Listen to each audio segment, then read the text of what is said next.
বিশ্বজুড়ে রক্ত সংকট একটি মারাত্মক স্বাস্থ্য ঝুঁকির নাম।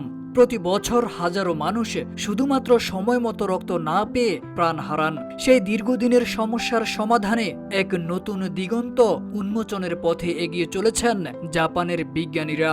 গবেষকরা পরীক্ষাগারে কৃত্রিম রক্ত তৈরিতে উল্লেখযোগ্য অগ্রগতি অর্জন করেছেন। তাদের দাবি, এই কৃত্রিম রক্তের বড় সুবিধা হলো এর কোনো নির্দিষ্ট রক্ত গ্রুপ নেই, ফলে এটি যে কোনো রক্ত গ্রুপের রোগীর শরীরে ব্যবহার করা সম্ভব। তাছাড়া 2 বছর পর্যন্ত সংরক্ষণযোগ্য হওয়ায় দুর্ঘটনা, যুদ্ধ কিংবা প্রাকৃতিক দুর্যোগের সময়ও এই রক্ত জীবন রক্ষায় বড় ভূমিকা রাখতে পারে। RICL TMX, যুগের পর যুগ স্থাপনা থাকে মজবুত।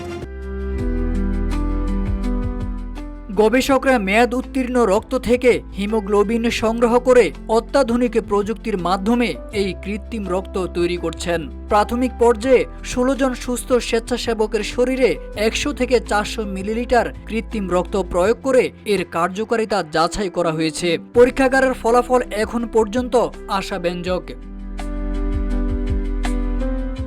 গবেষকরা বলছে, লোহিত রক্তকণিকার এখনো পর্যন্ত কোনো নিরাপদ বিকল্প আবিষ্কৃত হয়নি। তাই কৃত্রিম রক্তকণিকা তৈরির এই গবেষণা মানবজাতির জন্য অত্যন্ত গুরুত্বপূর্ণ।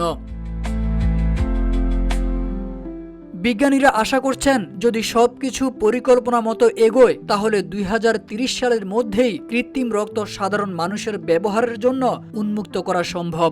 চিকিৎসা বিশ্লেষকদের মতে, এই প্রযুক্তি সফলভাবে বাস্তবায়ন হলে তা বিশ্বব্যাপী চিকিৎসা ব্যবস্থায় এক বৈপ্লবিক পরিবর্তন আনবে।